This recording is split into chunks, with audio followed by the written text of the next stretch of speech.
वो हमारे पास डेटा पर बने हुए होते हैं, और ये डेटा प्रोसेस हो क्या आता है, वो डेटा साइंस की फील्ड से प्रोसेस होता हुआ आता है। जब वो डेटा साइंस की फील्ड से प्रोसेस होकर हमारे पास आता है, तो उसको हम मशीन लर्निंग में यूज करते हैं, उस पर मॉडल बनाते हैं, देन उस पर हम प्रिडिक्शंस करते हैं। तो आसान अल्फाज में, या जो बेसिक सा डिफरेंस है वो ये है कि डेटा साइंस का जो आउटपुट होता है वो हमारे पास एक पावर पॉइंट की स्लाइड होती है, जस्ट लाइक एक कोई भी डॉक्यूमेंट हो सकता है, पीडीएफ हो सकती है, स्लाइड्स हो सकती है, कुछ टेक्स्ट हो सकता है। जबकि जो मशीन लर्निंग का जो आउटपुट होता है वो हमारे पास एक फुल फ्लेज सॉफ्टवेयर होता है, जिसकी बेस पर हम यहाँ पर प्रेडिक्शंस करवाते हैं। ठीक है। अच्छा जी, आज के क्लास में जो हम पढ़ने वाले हैं, वो आज की क्लास में हम ये देखेंगे कि क्योंकि हमने इस कोर्स की जो प्री रिक्वेस्ट थी वो ये थी कि स्टूडेंट्स को पाइथन आनी चाहिए, क्योंकि हम यहाँ पे पाइथन कवर नहीं कर रहे हैं, यहाँ पे हम मशीन लर्निंग को कवर कर रहे हैं। मशीन लर्निंग का थोड़ा और वाज़ेह तौर पे बताऊं तो मशीन लर्निंग का सब पार्ट, जो कि एक बहुत बड़ा पार्ट है, डीप लर्निंग, उसको हम बेसिकली कवर करेंगे यहाँ पे। तो उस पर हम काम किस तरीके से करेंगे, क्या क्या हमें चीज़ें चाहिए होंगी, हमारा सिस्टम किस तरीके से होना चाहिए, तो वो आज हम इस क्लास में देखेंगे। तो हमें जो सबसे पहले हम जो जिस लैंग्वेज पर काम करेंगे वो पाइथन पाइथन होगी, पाइथन हमें आनी चाहिए। दूसरा ये कि हमें ये देखेंगे कि हम पाइथन को इंस्टॉल किस तरीके से करते हैं और अपना वर्क स्पेस को किस तरीके से बनाते हैं। तो चलते हैं इसकी तरफ। सिंपली है कि पाइथन को इंस्टॉल करने के लिए पहले हम उसकी वेबसाइट पर जाएंगे। पाइथन पे गए, python.org, यहाँ पे गए और उसके हमारे पास यहाँ पे उसकी वेबसाइट आ जाएगी। अच्छा जी, अब यहाँ पे डाउनलोड्स में आएंगे तो आपको ये डाउनलोड फॉर विंडोज देखा जाता है। आप यहाँ पे जाएंगे तो यहाँ पे आपको डाउनलोड का ऑप्शन दे देगा। जैसे मेरे पास यहाँ पर, क्योंकि मेरे पास ये ऑलरेडी डाउनलोड हुआ हुआ है तो मैं इसको डाउनलोड नहीं कर रहा। बस आपने क्या करना है कि इसको डाउनलोड कर लेना है, और जिस तरह से हम कोई भी सॉफ्टवेयर वगैरह इंस्टॉल करते हैं नेक्स्ट नेक्स्ट करके, उस तरह से हमने यहाँ पे नेक्स्ट कर देना है। ठीक है। चेक करना है कि हमने ये पाइथन इंस्टॉल हुआ है या नहीं। तो हम कमांड प्रॉम्प्ट पे जाएंगे। कमांड प्रॉम्प्ट पे जाकर हम लिख देंगे पाइथन।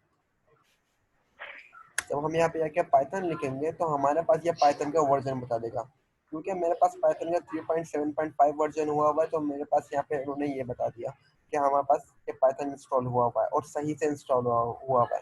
अगर इंस्टॉलेशन में कोई मिस्टेक्स आती है या कोई एरर आता है तो यहाँ पे वो हमें शो कर देगा कि हाँ, हमने इंस्टॉलेशन में कुछ एरर किया है।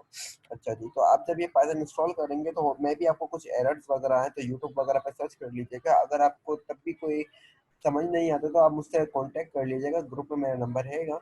तो एनी डेस्क वगैरह से शेयर करके मैं इंशाल्लाह जो इशू वगैरह होगा उसको सॉल्व कर दें। अच्छा, यहाँ तक तो ये एक तरीका है कि हम यहाँ पे पाइथन जो हम ये काम करेंगे अपने लोकल कंप्यूटर पे करेंगे। एक और वर्क स्पेस है जिसका नाम है गूगल कोलैब। यहाँ पर गूगल की तरफ से एक ये कहने के एक वर्चुअल वर्क स्पेस दिया हुआ है, जहाँ पे हम अपना काम कर सकते हैं। और ये एज कम्पेयर टू और लोकल कंप्यूटर बहुत फास्ट होता है। इसमें यहाँ पास टीपीयूज जीपीयूज वगैरह यूज हुए होते हैं। तो ये हमारे पास फास्ट प्रोसेसिंग में काम आता है, क्योंकि डीप लर्निंग के जितने भी हमारे पास ये कहने के एल्गोरिथम्स बनते हैं वो लॉन्ग टर्म रन होते रहते हैं। मतलब कि 3 घंटे भी लग जाते हैं, 4 घंटे भी लग जाते हैं, 10 घंटे भी लग जाते हैं। मैं ये जो इतना टाइम ड्यूरेशन बता रहा हूँ, ये पेंटियम 3 या पेंटियम 4 का नहीं बता रहा, बल्कि ये कोर i5 कोर i7 का ही बता रहा हूँ, कि क्योंकि इनके जो प्रोसेस होते हैं वो बहुत काफ़ी टाइम लेता है। वो तो उसके जब हम वो करने लगेंगे तो हम ये यूज़ करेंगे, और इसमें हमारे पास यहाँ पे गूगल के टीपीयूज और जीपीयूज भी दिए हुए जो कि हमारे प्रोसेसिंग को आगे बढ़ा देते हैं। तो फिलहाल हम ये यूज़ नहीं करेंगे, हम अपना लोकल कंप्यूटर को ही यूज़ करेंगे। अच्छा जी, आज हम जो पाइथन की लाइब्रेरीज है बहुत सारी, जैसे कि हमारे पास नमपा है, पांडास है, टेंसरफ्लो है, साइपा है, केरास है। तो जो आज हम पढ़ने जा रहे हैं वो है नमपाई, जिसको बेसिकली न्यूमेरिकल पाइथन कहलाती है। ये एक बहुत ही ये कहने के पावरफुल लाइब्रेरी है नमपाई की, जिसमें हम जिसमें सारा डेटा जो ज़्यादातर जो डेटा प्रोसेस होता है वो इसी लाइब्रेरी में होता है, और जो दूसरी लाइब्रेरीज बनी है वो भी इसी के ऊपर बनी हुई है हमारे पास। तो सबसे पहले हमने देखे मैं यहाँ पे आपको पाइथन नहीं पढ़ाऊंगा, मैं जस्ट मैंने एक फाइल रेडी करी हुई है, उसको हम देखने वाले हैं। तो मैंने यहाँ पे एनडी एरे, यहाँ पर बेसिकली हम एरेस के बारे में पढ़ेंगे। हमने जब पाइथन पढ़ी होगी, जब पढ़ी है हमने पाइथन, तो हमने वहाँ पे लिस्ट के बारे में पढ़ा था कि लिस्ट को किस तरह से हम बनाते हैं, किस तरीके से उसको काम करती है। तो यहाँ पे जब हम नंबर में पढ़ रहे हैं तो हमें सबसे पहले जो टॉपिक आ रहा है वो एनडी एरे क्या आ रहा है। एनडी क्या होता है? एन डायमेंशनल एरे होता है। वन डायमेंशनल एरे भी हो सकता है, टू भी हो सकता है, थ्री भी हो सकता है। तो इसको किस तरीके से बनाते हैं? तो सबसे पहले मैंने क्या किया भाई, इंपोर्ट किया नमपाई को। Import NumPy as NP, NumPy को इंपोर्ट किया एनपी करके, जो इसका ये कहने के एक स्टैंडर्ड बना हुआ है। जरूरी नहीं आप एनपी यूज करें, आप एन भी लिख सकते हैं, लेकिन क्योंकि नमपाई जो है वो एन और पी का साउंड ज्यादा प्रोड्यूस करता है, तो यहाँ पे नमपाई एस एन पी किया हुआ है, तो मैंने एग्जीक्यूट किया। और फिर यहाँ पे एक फंक्शन आता है। अगर मैं आपको एक चीज दिखाऊं, यहाँ पे मैंने कहा कि भाई एनपी एनपी डॉट दबा के मैंने यहाँ पे टैब दबा दिया। जब मैं टैब दबाऊंगा तो मेरे पास यहाँ पे फंक्शंस खुल जाएंगे कि मैं यहाँ पे कौन सा फंक्शन यूज करूँ। तो यहाँ पे आप देख सकते हैं कि कितने सारे फंक्शंस आ गए जो कि हमारे पास ये नमपाई में मौजूद है। तो हम यहाँ पे कर लेते हैं, जीरोस का फंक्शन यूज कर लेते हैं। मैंने जीरोस का फंक्शन यूज किया, और एक 4x4 का मैंने यहाँ पे क्या करा लिया, एक मैट्रिक्स या एक एरे बना लिया। 4x4 से मुराद यहाँ पे क्या है, 4 कॉलम थे और 4 रोज है, और उसको मैंने कर लिया एक्स के वेरिएबल के अंदर स्टोर कर लिया। ठीक है जी, और उसको मैंने एग्जीक्यूट किया। अच्छा, यहाँ पे क्या है, हम कर रहे हैं जीरोस, जीरोस की स्पेलिंग गलत लिखी मैंने। अच्छा, अब एग्जीक्यूट करते हैं, यहाँ पे एग्जीक्यूट हो गया। फिर जब मैंने एक्स को प्रिंट करवाया तो मेरे पास यहाँ पे एक एरे दिख गया, जो इसके अंदर जो हमारे पास 4 रोज आ रही हैं और हमारे पास 4 कॉलम्स आ रहे हैं। तो np डॉट जीरोस ये हमारे पास नमपाई के अंदर बिल्ट इन फंक्शन मौजूद है, जो कि जीरोस का हमारे पास एक वो बनाता है, एरे बनाता है। इसी तरीके से हमारे पास np डॉट वंस का भी है, जो हमारे पास वंस का एक एरे बनाता है। तो मैंने यहाँ क्या किया, बस वही सिंटैक्स है कि np डॉट वंस किया, और उसके आगे मैंने उसकी शेप बता दी कि मुझे 7x7 का चाहिए, 7x2 का चाहिए, 7x3 का चाहिए, 5x2 का चाहिए। जो भी मैं शेप लिख दूँ यहाँ पे, तो उस शेप का मेरे पास क्या बन जाएगा, ये एक एरे बन जाएगा। तो मैंने यहाँ पे 3x4 का बनाया, तो 3 से मुराद यहाँ पे हम बस क्या होगा, कॉलम होंगे, रोज होंगी। क्योंकि हम रोज और कॉलम पे बात करें तो पहले रोज आती है, देन उसके बाद कॉलम आता है। तो 3 मेरे पास यहाँ पे रोज है, देख सकते हैं, 1 2 3, और 4 मेरे पास यहाँ पे कॉलम है, 1 2 3 4। तो ये बात आपको पता होनी चाहिए कि पहले हमारे पास क्या आता है, रोज आती है, उसके बाद हमारे पास कॉलम आता है। चलिए, तो अभी अब तक हमने क्या देखा, हमने नंपाई में एनडी एरे में अभी तक हमने देखा कि जीरोस का फंक्शन किस तरीके से एग्जीक्यूट होता है और वंस का फंक्शन हमारे पास किस तरीके से एग्जीक्यूट होता है। देन उसके बाद मैंने क्या किया भाई, इसका अच्छा मैंने प्रिंट करवा के देख लिया। अच्छा, फिर उसके बाद मैंने एक लिस्ट बनाई।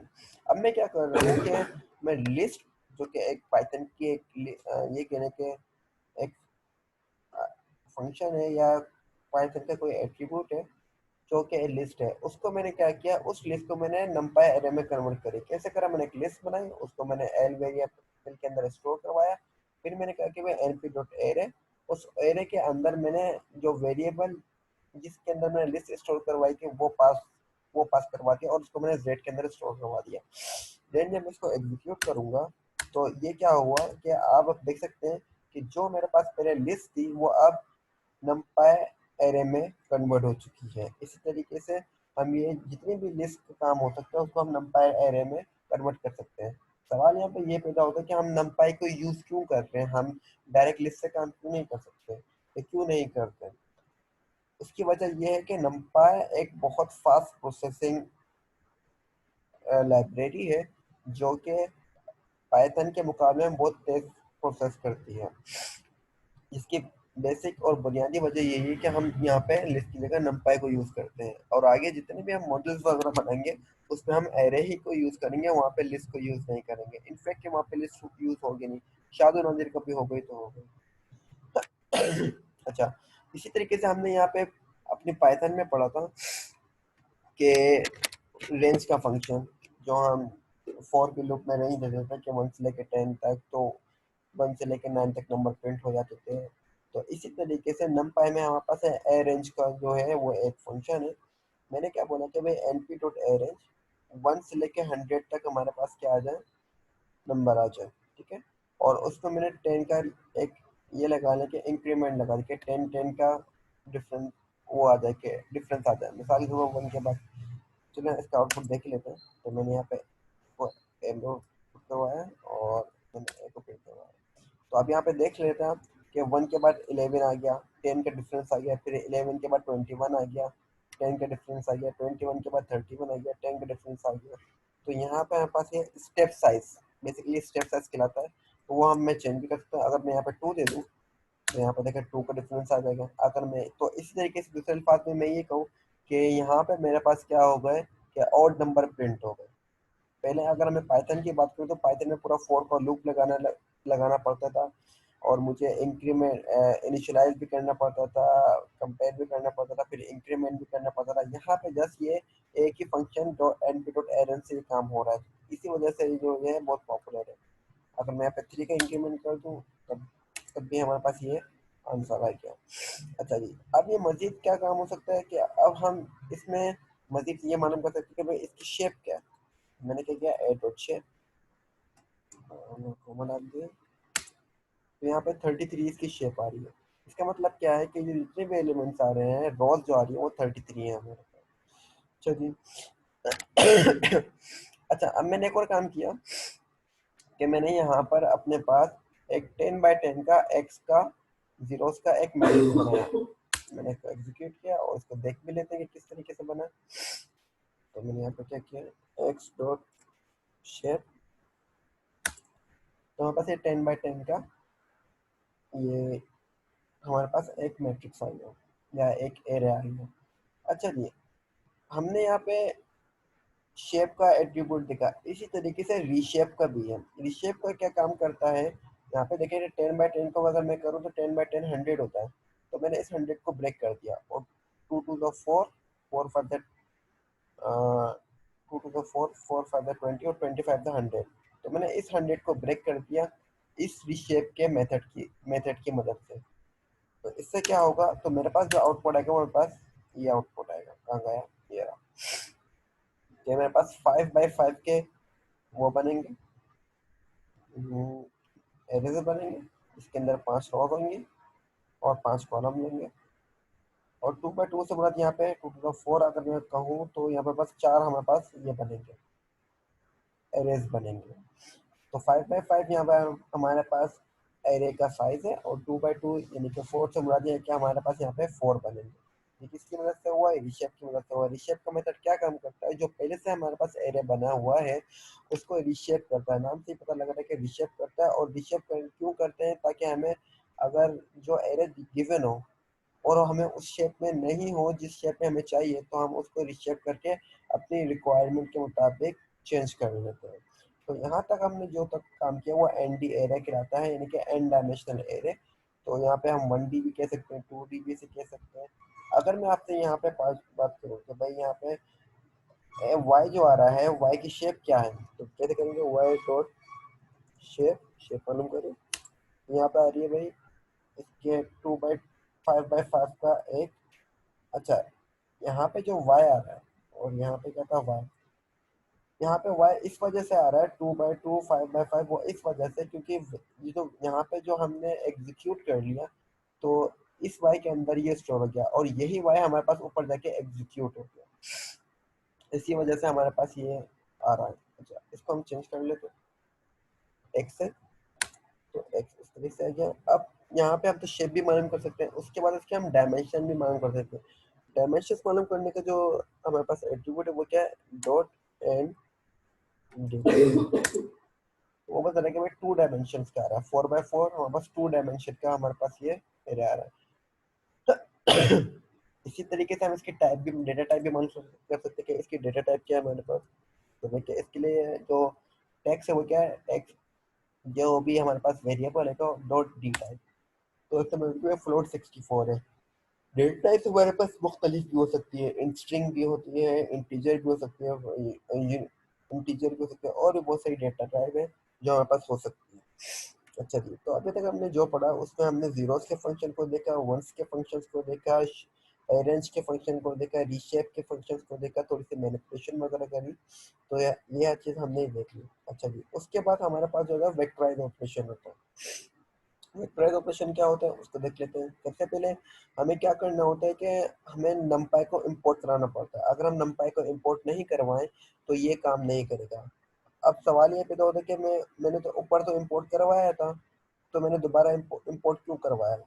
मैंने दोबारा इंपोर्ट इस वजह से करवाया ताकि आपको समझाने की वजह से मैंने यहाँ पे जब भी आप काम करके numpy को इंपोर्ट करेंगे, अगर मैं यहाँ पे numpy को इंपोर्ट नहीं करवाऊँ तो कोई मसला नहीं होगा, ये हमारा काम चल जाएगा क्योंकि ऊपर इंपोर्ट हुआ हुआ है। तो बस ये आप एक दफ़ा इंपोर्ट करवा दें तो ये काम चलेगा। अगर दूसरी दफ़ा भी करवा दें तो इसमें कोई मसला नहीं है। तो मैंने ये numpy को यहाँ पे इंपोर्ट करवाया। फिर इसमें मैंने क्या काम किया कि np.random.random कि मैंने कुछ रैंडम नंबर जनरेट करवाए। तो उसका जो हमारे पास फंक्शन है वो .random.rand है। तो मैंने यहाँ पे 10 पास कर दिया। तो आप देख सकते हैं कि 1, 2, 3, 4, 5 तो हमारे पास 10 जो नंबर्स हैं रैंडमली जनरेट होगा। इसी तरीके से उसको मैंने एमएस डॉट करवा दिया। अब मैंने क्या किया कि मैंने दोबारा 10 रैंडम नंबर जनरेट करवाए और उसको मैंने बी में स्टोर करवा दिया। अच्छा, numpy का एक फायदा है कि ये एरोस को प्लस भी कर सकता है, माइनस भी कर सकता है, मल्टीप्लाई भी कर सकता है, डिवाइड भी कर सकता है। तो मैंने यहाँ पे क्या काम किया कि मैंने यहाँ पे ए और बी जो कि हमारे पास रैंडम नंबर थे उन दोनों को प्लस करवाया। देख लेते हैं कैसे हुआ। मैंने इसको एग्जीक्यूट किया। जैसे बी में से मैंने रैंडम नंबर को जनरेट करवाया और बी को मैंने एग्जीक्यूट किया और इन दोनों को फिर मैंने प्लस कर दिया। अच्छा जी, ऑपरेंड्स को not broadcast together with shape of 33। अच्छा जी, यहाँ पे क्या एरर दे रहा है?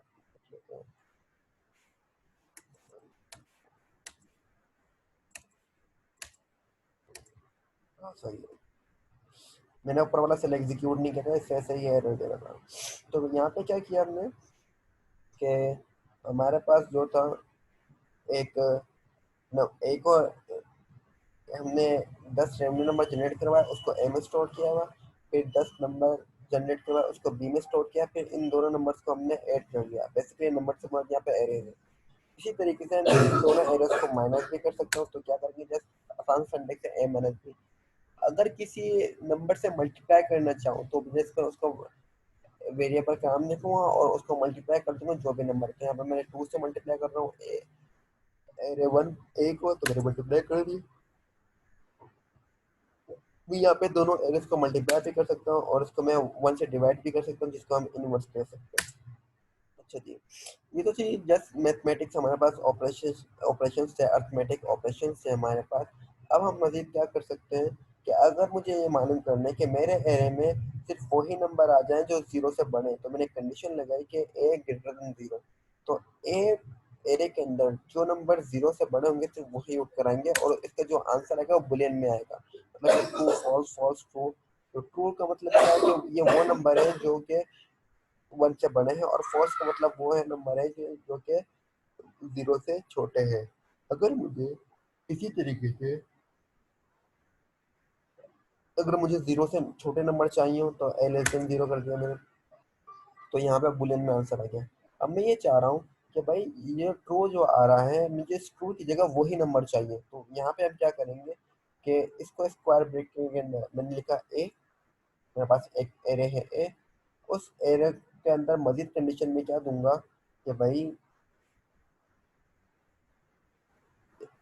मैंने एक लिस्ट पास करी और एक लिस्ट में मैंने बता दिया कि भाई ए ग्रेटर देन 0 के ए के अंदर जो भी 0 है उसको प्रिंट करवा दो। तो जब मैं इसको एग्जीक्यूट करूंगा तो वही नंबर्स हमारे पास प्रिंट होकर आएंगे जो कि 0 से बड़े होंगे। तो यहाँ पे हमने कुछ मैथमेटिक्स के ऑपरेशंस देखे कि नमपाई जो है हमारे पास वेक्टराइज ऑपरेशन किस तरीके से काम करता है। अब यहाँ पे इंडेक्सिंग और स्लाइसिंग का ये भी देख लेते हैं कि इस इंडेक्सिंग और स्लाइसिंग नंपाई में किस तरीके से होती है। कि मतलब कि अगर मेरे पास एक एरे दिया हुआ है तो एक उस एरे से पर्टिकुलर एलिमेंट को मैं किस तरीके से फैच करूंगा या मैं 5-6 एलिमेंट को किस तरीके से स्लाइस करूंगा। तो इस चीज़ को देख लेते हैं। तो वही चीज़ मैंने सबसे पहले नंपाई को इम्पोर्ट किया जो कि एक मैंडेटरी है, बस एक दफ़ा करने काफ़ी है, दोबारा करने की जरूरत नहीं, लेकिन मैंने दोबारा किया मैं समझाने के तौर पर। फिर मैंने यहाँ पे एक एरे जनरेट किया। वो कैसे किया, एक्स एनपी डॉट एरे और एरे के अंदर मैंने कुछ एलिमेंट्स को पास करवा दिया। अच्छा जी, अब मैं ये चाह रहा हूँ कि जब भी हमारे पास काउंटिंग स्टार्ट होती है कि मैंने कहा बताता हूँ मैं जो क्या मैं जो कहना चाह रहा था मैं अभी आता हूँ थोड़ी देर में। अब मैं चाह रहा हूँ कि भाई मेरे पास फोर्थ एलिमेंट पर इंडेक्स पर जो भी एलिमेंट है वो उठ के आ जाए। तो मैंने इसको एग्जीक्यूट किया तो मेरे पास 5 आ गया। अब यहाँ पे देखा जाए तो 1 2 3 4 4 पे तो 4 आ रहा है। और जो 5 है वो तो 5 पर आ रहा है, तो ये गलत कॉन्सेप्ट लेके चलना है। हमेशा जो इंडेक्सिंग स्टार्ट होती है वो 0 से होती है। तो 0 1 2 3 4, तो 4 पे क्या है मेरे पास यहाँ पे 5 आया। 0 1 2 3 4, 4 पे 5 आए यहाँ पे। तो यहाँ पे मेरे पास आई है 5। अगर मैं चाह रहा हूँ कि मैं मेरे पास 0 पे आए, तो मैं क्या करूँगा, 0 लिखूंगा तो 0 पे जो आएगा हमारे पास वो आएगा 1 आएगा। अगर मैं चाह रहा हूँ कि भाई मेरे पास 1 पे क्या एलिमेंट पड़ रहा है 1 इंडेक्स पे, तो मैंने 1 लिख लिया, तो 1 से उठ के मेरे पास 7 आ गया। तो इस तरीके से हम एक एरे में से अपने डिजायर्ड ये कहने के एलिमेंट को फेच कर सकते हैं। अच्छा जी, अब मैंने यहाँ पे मजीद ये किया कि भाई मेरे पास जो भी मेरे एरे में जो वो नंबर प्रिंट होके आ जाए जो कि 5 से बड़े हैं, या मैं ऐसी कोई सी भी कंडीशन लगा लूँ कि भाई मेरे पास एक एरे है, मेरे पास सिर्फ वही पॉजिटिव नंबर उठ के आए या फिर मेरे पास नेगेटिव नंबर उठ के आए, तो एक कंडीशन आप लगा सकते हैं जो कि हमने पाइथन में पढ़ी है। तो मैंने कंडीशन लगाई है इसे समझाने के तौर पर कि मेरे एरे में से सिर्फ वही नंबर उठ के आए जो कि क्या है 5 से बड़े। तो मैंने जब इसको एग्जीक्यूट किया तो मेरे पास बुलियन में आंसर आ गया। हो गया है कि भाई ट्रू फॉल्स, फॉल्स ट्रू का मतलब क्या है कि दूसरे 1 इंडेक्स पर जो वैल्यू है वो हमारे पास 5 से बड़ी है, दूसरे पे भी क्या है 5 से बड़ी है, तीसरे पे फॉल्स आ रहा है, तो मतलब क्या यहाँ पे 4 आ रहा है क्योंकि 5 से छोटी, तभी इसने फॉल्स किया हमारे पास। अच्छा जी, ये कहलाते हैं बस बुलियन इंडेक्स।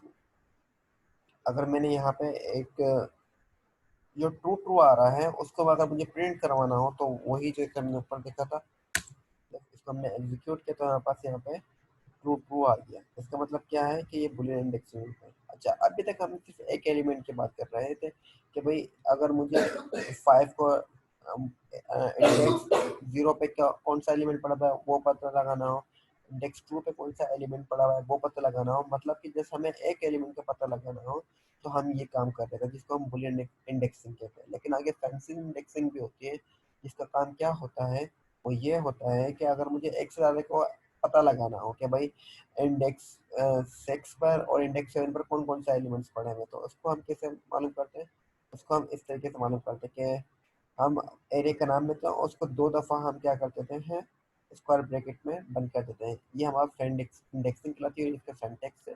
तो जब मैं इसको एग्जीक्यूट करूंगा तो मेरे पास आ रहा है ये 6 और 7, मतलब 2 पर। 2 पे मेरे पास क्या पड़ा हुआ है 0 1 2, तो 2 पे मेरे पास 6 पड़ा हुआ है तो मेरे पास यहाँ पे 6 उठ के आ गया। और 1 पे बात करूँ तो 1 पे मेरे पास 7 पड़ा हुआ है तो मेरे पास यहाँ पे 7 उठ कर आ गया। तो ये हमारे पास फ्रेंड से इंडेक्सिंग है। इसके बाद मैंने क्या काम किया कि भाई मैंने 10 10 by 10 का एक रेंडम नंबर जनरेट करवाया जो कि जनरेट हो गया। फिर मैंने यहाँ पे क्या किया एक जीरो। जीरो का मतलब क्या है कि मैं यहाँ पे पहले रोज को दिखा रहा हूँ कि भाई जीरो रो उठ क्या जाए। तो जीरो रो क्या मेरे पास यहाँ पे जीरो रो मेरे पास ये वाली है, उसके बाद 1 रो ये वाली है, फिर 2 रो ये वाली है, फिर 3 रो ये वाली है, तो मैंने एक पूरी रो उठा ली। इसी तरीके से मैं चाह रहा हूँ कि इस रो मैंने उठा लिया, अगर इस रो में मुझे पांचवा नंबर चाहिए तो 0 1 2 3 4 5 पांचवा चाहिए, तो मैं क्या करूँगा कि मैंने रो बता दी और रो में से मैंने कॉलम नंबर का बता दिया पांचवा। तो जब मैं इसको एग्जीक्यूट करूँगा, कर लेते हैं पहले ऊपर वाले को, ठीक है ऊपर वाले को एग्जीक्यूट नहीं किया तो मेरे पास उठ के आ गया। अच्छा अब यहाँ पे देखिए मेरे पास क्या आ रहा है कि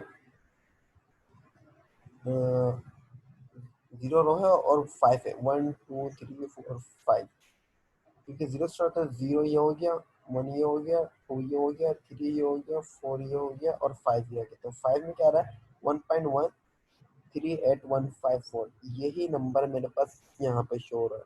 तो इसका मतलब क्या है कि मैंने जीरो रो पर पांचवा जो नंबर था उसको मैंने गेट कर लिया है। इसी तरीके से मैं और रॉस को प्रिंट कर सकता हूँ कि मैंने भाई 1 से लेकर 10 रॉस तक बताई और मैंने 2 का स्टेप साइज बता दिया। तो मैं 2 का स्टेप साइज बताऊंगा तो मेरे पास जो रॉस उठ के आएंगे वो हमारे पास और रॉस उठ कर आएंगे। इसी तरीके से अगर मैं 3 बता दूँ स्टेप साइज, तो मेरे पास यहाँ पे एक लेके इवन उठ के आएंगे। ये मैं क्या कर रहा हूँ, जस्ट मैं एक एरे पर ही खेल रहा हूँ कि एरे पे मैं मुझे किस तरीके से काम करना है, क्योंकि डीप लर्निंग में यही काम होता है। तो बस मैं यहाँ पे एरे से खेल रहा हूँ कि कोई अगर एलिमेंट मुझे फेच करना हो या कुछ एलिमेंट पर्टिकुलर एलिमेंट को देखना हो तो वो किस तरीके से देखेंगे। अच्छा जी, इसी तरीके से मैंने क्या किया, इसका मतलब कि मैंने सारी सारी रोज ले ली, कि जितनी भी रोज है सब ले ली। और यहाँ पे मैंने कॉलम्स की बात करी कि मैं जीरो से लेके 3 तक कॉलम जितने भी हैं वो सारे प्रिंट होके आते हैं। तो जीरो मतलब यहाँ पे 0 1 2, यहाँ पे 3 एक्सप्लिसिट है, इम्प्लिसिट नहीं है, क्योंकि यहाँ पे 0 से स्टार्ट और 3 तक आ रहा है, तो इसमें 3 शामिल नहीं होगा, जस्ट 2 तक होंगे। तो 0 1 2 3 रोज बनती है, 3 कॉलम बनते हैं, जो कि मेरे पास उठ के यहाँ पर आ रहे हैं। इसका मतलब क्या है कि मेरे पास सारे रोज हैं, और इसका मतलब क्या है कि मेरे पास 0 से लेके 2 तक के कॉलम्स आ रहे हैं। इसी तरीके से मेरे पास यहाँ पे क्या है कि मैंने दोबारा np डॉट वंस का एक एरे जनरेट किया, उसको प्रिंट करवाया। अच्छा, अब मैं चाह रहा हूँ कि भाई यहाँ पे क्या है कि मैं सब सिर्फ बॉर्डर पे 1 रहे मेरे पास और बीच में 0 0 आ जाए। तो मैंने इसके लिए कंडीशन लगाई। इसलिए कंडीशन क्या लगाई कि भाई रो, पहली रो से लेके आखिरी रो तक, -1 का मतलब यहाँ पे क्या आखिरी रो है, +1 का मतलब यहाँ पे पहली रो है। इसी तरीके से पहले कॉलम से लेकर आखिरी कॉलम तक इनको, इनकी जगह क्या आ जाए, मेरे पास 0 आ जाए। जब मैं इसको एग्जीक्यूट करूंगा तो मेरे पास ये कुछ इस तरीके से शेप बनेगी, कि यहाँ पे आप देख सकते हैं बॉर्डर पे क्या आ रहा है, हमारे पास 1 1 आ रहा है और बीच में हमारे पास यहाँ पे 0 0 आ रहा है। इसी की मदद से हम इसी को थोड़ा एक्सप्लोर करेंगे, तो आपको यहाँ पे आप चैटर बोर्ड का पैटर्न भी बना सकते हैं और फुटबॉल पैटर्न भी बना सकते हैं, कि जो कि आपको तौर पर आपको एक असाइनमेंट दिया जाता है। अच्छा जी, क्लास खत्म होने में 3 मिनट बाकी हैं, बाकी ये थोड़ा सा रह गया है, इसको भी देख लेते हैं। अच्छा, कुछ मैथमेटिक्स फंक्शन होते हैं, मैंने यहाँ पे क्या किया कि नंपाई को इंपोर्ट करवाया, एक एरे बनाया और उस एरे को मैं स्क्वायर रूट मालूम कर लेता हूँ। तो स्क्वायर रूट मालूम करने के क्या जो फंक्शन है वो डॉट स्क्वायर्टी है। जब मैं इसको एग्जीक्यूट करूंगा तो जो नंबर होंगे तो उसका स्क्वायर रूट निकल के आ जाएगा। 19 का स्क्वायर रूट निकल के आ गया, 9 का स्क्वायर रूट निकल के आ गया, 3 आ गया, 8 का स्क्वायर रूट निकल के आ गया।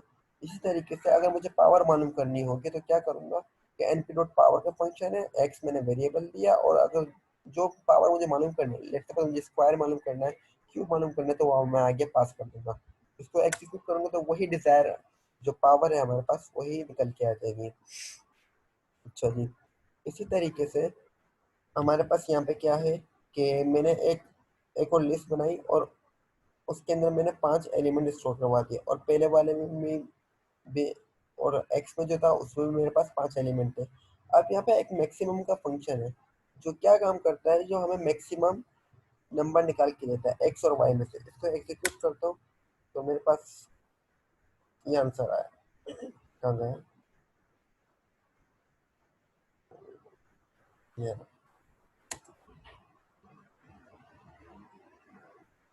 कंप्यूटर पावर, कंप्यूटर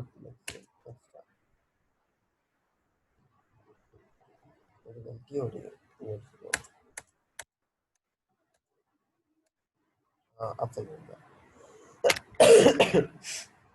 अच्छा जी, अब यहाँ पे देखें, यहाँ पे क्या आ रहा है, एक्स में सबसे पहला नंबर क्या आ रहा है 19, और वाई में भी क्या आ रहा है 12।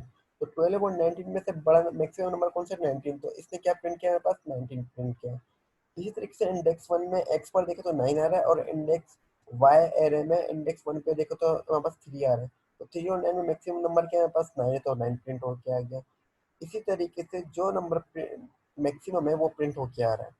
तो ये हमारे पास np डॉट मैक्सिमम का फंक्शन है। इसी तरह से वेयर का एक फंक्शन है जो कि हमारे पास क्या डेटा साइंस में बहुत ही ज़्यादा यूज होने वाला फंक्शन है। उसमें क्या होता है कि लेट सपोज कि मैंने एक सैलरी का एक वेरिएबल बनाया और उसके अंदर मैंने लोगों की सैलरीज को स्टोर करवा दिया। किसी की सैलरी 0 है जो कि होती नहीं है, किसी की सैलरी -1 है जो कि होती नहीं है। अब मेरे पास ये डेटा आ गया भाई कि मेरे पास एक डेटा सेट है जिसके अंदर सैलरीज आ गई। अब कुछ लोगों ने क्या किया हुआ है, उस डेटा सेट में ना मिसिंग वैल्यूज बहुत ज़्यादा है और कुछ ना गलत वैल्यूज डली हुई है। जैसे कि यहाँ पे देख सकते हैं कि यहाँ पे सैलरी के कॉलम में जीरो आ रहे हैं। अब जाहिर सी बात है सैलरी 0 तो होती नहीं है।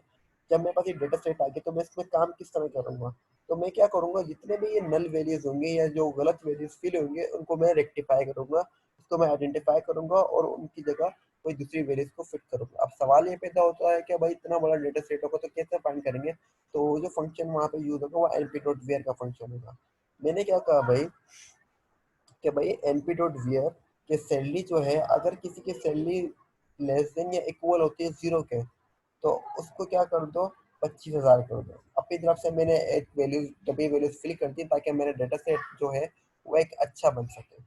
सिर्फ उनके लिए जो जहाँ पे वैल्यू तो गलत इंसर्ट होंगे, और बाकी जगह बाकी दोबारा मैंने सेल लिखा हुआ है मतलब कि सैलरी, कि इसका मतलब ये कि बाकी सैलरी क्या है वैसे के वैसे ही है। तो मैं इसको एग्जीक्यूट करता हूँ, तो मेरे पास अभी आप देख सकते हैं कि 0 की जगह 25,000 आ गया, और -1 की जगह मेरे पास 25,000 आ गया, और बाकी सैलरी मेरे पास वैसे की वैसे प्रिंट हो गई। या फिर मैं इसको ऐसे भी कर सकता हूँ, कंडीशन में चेंज कर सकता हूँ कि अगर किसी की सैलरी 0 से छोटी है तो उसको मैं नॉट ओके कर दूं, बाकी को क्या मैं कर दूं, ओके कर दूं। तो यहाँ पे हमारे पास ये numpy के कुछ फंक्शंस थे जो कि एक बड़े इंपॉर्टेंट फंक्शन थे जो मैंने आपको करके बताया। बाकी ये है कि हमारे पास ये बुक दिए गए, ये बुक में शेयर कर दूंगा। इसमें हमारे पास numpy के बारे में बहुत डिटेल में समझाया हुआ है कि numpy बेसिकली है क्या, इसकी थ्योरी वगैरह भी दी हुई है, और ये किस तरीके से काम करता है। चैप्टर 4 numpy के ऊपर है, तो ये आप लोग थॉरली देख ही दीजिएगा क्योंकि इतने टाइम में करना मुमकिन नहीं है। numpy के कौन कौन से फंक्शन होते हैं, अरेज होता है, वंस होता है, जीरोस होता है, एम्प्टी होता है, फुल, आई, आइडेंटिटी, ये सारे फंक्शन बहुत आसान है। अगर आपने पाइथन पढ़ी भी है तो इंशाल्लाह आपको समझ में आ जाएंगे, ज़्यादा मुश्किल नहीं है। ये np डॉट एरे मल्टीप्लाई हो रहा है, माइनस हो रहा है, अभी हमने करके दिखाया 1 से डिवाइड हो रहा है, कोई एरे अगर दूसरे एरे से ग्रेटर है तो वो किस तरीके से कैलकुलेट हो रहा है, ये अभी हमने देखे। ये सारे कैलकुलेशन है जो कि हमने अभी जल्दी जल्दी करी है, और ये 2D एरे पे किस तरह काम करेगा, तो ये काम हमारे पास ये numpy में हुआ है कि numpy को हम किस तरह से डील करते हैं। बाकी ये है कि इंशाल्लाह कल भी हमारी क्लास है, तो बाकी जो मेजर ऑपरेशन है इसके बाद जो बड़े बड़े टॉपिक्स हैं वहाँ पर एक कल की क्लास को कवर कर लेंगे। यहाँ तक बेटा आपको कोई सवाल है? बिलाल शाह, अपना माइक ऑन करके मुझे बताएं।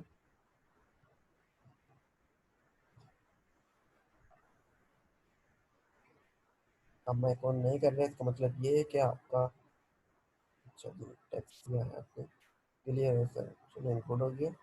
तो इंशाल्लाह कल हम अपनी नेक्स्ट क्लास में numpy के और मजीद फंक्शंस को देखेंगे जो कि अभी तक हमने नहीं देखे। आपसे ये कहने कि आप ये बुक को ज़रूर पढ़िएगा, बुक में अभी ग्रुप में शेयर कर दूंगा, जो कि एक जाहिर सी बात है हम ये इतने टाइम में सब कुछ कवर नहीं कर सकते। तो जब तक आप खुद नहीं पढ़ोगे ना तो वो पढ़ नहीं पाओगे। तो पढ़ने के लिए सिर्फ एक चीज़ की ज़रूरत होती है कि आपको पढ़ना है तो आप पढ़ जाओगे। अगर आपको कितनी भी दुनिया की अच्छी से अच्छी यूनिवर्सिटी में डाल दिया जाए या एडमिशन दिलवा दिया जाए, अगर आप नहीं पढ़ना चाहते तो आपको नहीं पढ़ा सकते। तो पढ़ाने वाले पे नहीं बल्कि पढ़ने वाले के इंटरेस्ट पे डिपेंड करता है कि आप पढ़ना चाहते हो पढ़ लो। तो मैं ये बुक आपको शेयर कर दूंगा, तो आप यहाँ पे जितने भी numpy के कॉन्सेप्ट वगैरह हैं, फंक्शंस वगैरह हैं, बिल्ट इन फंक्शंस हैं, मैथमेटिक्स के फंक्शन है, उसको देख लीजिएगा। फिर इंशाल्लाह नेक्स्ट क्लास में हम देखेंगे कि numpy किस तरीके से काम करती है। चलिए, क्या मैसेज आया? numpy के ऊपर इतने फंक्शन है तो हमें कितने याद रखने होंगे। देखो numpy के जितने फंक्शन है जो हमें याद रखते नहीं होंगे, हमें प्रैक्टिस के दौरान ही ये पता लग जाएगा कि भाई ये फंक्शन कहाँ पे यूज होना है, ये फंक्शन कहाँ पे यूज होना है। तो ये हमें याद रखने वाली चीज़ें नहीं है। जब हम प्रैक्टिस करेंगे तो हमें खुद ही याद हो जाएंगे कि हाँ मुझे भाई इसकी शेप मालूम करनी है, कि मेरे पास एक इसकी शेप क्या होगी, इसकी डायमेंशंस क्या होगी, अगर इसमें से मुझे माइनस जो नेगेटिव नंबर है उनको रिमूव करना है तो उसके लिए हमें कौन सा फंक्शन numpy का यूज़ करना पड़ेगा। तो इसको हमें बार बार लर्निंग करनी पड़ रहेगी। अगर हम लर्निंग करते रहेंगे तो हमें याद करने की ज़रूरत ही नहीं है। हाँ अगर हम भूल जाते हैं तो पीछे बुक है कि हमारे पास, हम उस बुक में से देख सकते हैं। तो डोंट वरी, हमें याद नहीं करने, हमें जैसे अपनी प्रैक्टिस करने, तो प्रैक्टिस के दौरान ही हमें याद रह जाएंगे। तो बस हमारी, अच्छा जी, पर अगर हम साथ साथ प्रैक्टिकल वर्क करते रहें तो वो ज़्यादा बेनिफिशियल होगा। जाहिर सी बात है बेटा, वो बेनिफिशियल होगा तभी तो मैंने आपको प्रैक्टिकल वर्क करके दिखाया है आपको कि ये जो फाइल है मैंने आपको दिखाई है, ये प्रैक्टिकल वर्क ही है। अच्छा, यहाँ पे मैंने आपको एक छोटा सा मैंने वो दिया है, आपको असाइनमेंट दिया है कि आप ये फुटबॉल का पैटर्न जो होता है, ये चेकर बोर्डर का जो पैटर्न होता है, चेटर बोर्डर का, जिसको हम आसान में चेस जो कहते हैं, वो बनाने से क्या है, मतलब यहाँ पे क्या 1 आ जाए, फिर यहाँ पे 0 आ जाए, फिर यहाँ पे 1 आ जाए, फिर यहाँ पे 0 आ जाए, 1 0 1 0 1 0, किस तरीके से लेकर आएंगे, नंपाई के साथ आपने खेलना है। या या शुरू में 1 आ जाए, फिर यहाँ पे 0 आ जाए, फिर यहाँ पे 1 आ जाए, फिर यहाँ पे 0 आ जाए। तो बेसिकली ये फुटबॉल का पैटर्न बन जाएगा, और जब 1 0 1 0 1 0 की फॉर्म आ जाए तो वो हमारे पास चेटर बोर्ड का पैटर्न बन जाएगा। तो ये numpy की मदद से बन सकता है। जैसे कि अभी मैंने कोई छोटी सी कंडीशन यूज करके बताई कि पहला और आखिरी नंबर कॉलम का और रो का छोड़कर बीच में जितने भी नंबर्स आए उनको जीरो कर दो, तो वो बन गए मेरे पास। तो आप ये खुद बनाने की कोशिश कीजिएगा, बहुत सारे रिसोर्सेज हैं आपके पास, नेट की अवेलेबिलिटी है, तो वहाँ पे आप देख के बन जाएंगे। अपनी लर्निंग को एनहांस कीजिएगा, तो इंशाल्लाह ये जब आप बनाएंगे तो आपके और जो पॉइंट है वो क्लियर हो जाएंगे। रही बात ये कि अगर आपको सॉफ्टवेयर इंस्टॉलेशन में कोई मसला आ रहा है तो मुझसे पूछ लीजिएगा, मैं गाइड कर दूंगा। नहीं तो आप गूगल कोलैब पे जाएं, वहाँ पर भी अपने डायरेक्ट कोड कर ले, तो कोई इतना बड़ा मसला नहीं है। मसला ये है कि आपने प्रैक्टिस करनी है। जब तक आप प्रैक्टिस नहीं करते, कितना भी अच्छा पढ़ा लिया जाए, कितना भी अच्छा सब कुछ कर दिया जाए, लेकिन जब तक खुद प्रैक्टिस नहीं करते तो आपको नहीं आएगा। बज़ाहिर देखने में ऐसा लगता है कि हमें ये आ रहा है, लेकिन प्रैक्टिस नहीं करेंगे तो ये हमारे पास नहीं आएगा। तो हमारी क्लास का जो टाइम है वो एंड हो गया है, बस ये 1.5 मिनट रह गया। अभी कोई सवाल है तो आपको मजीद बताएं बिलाल शाह।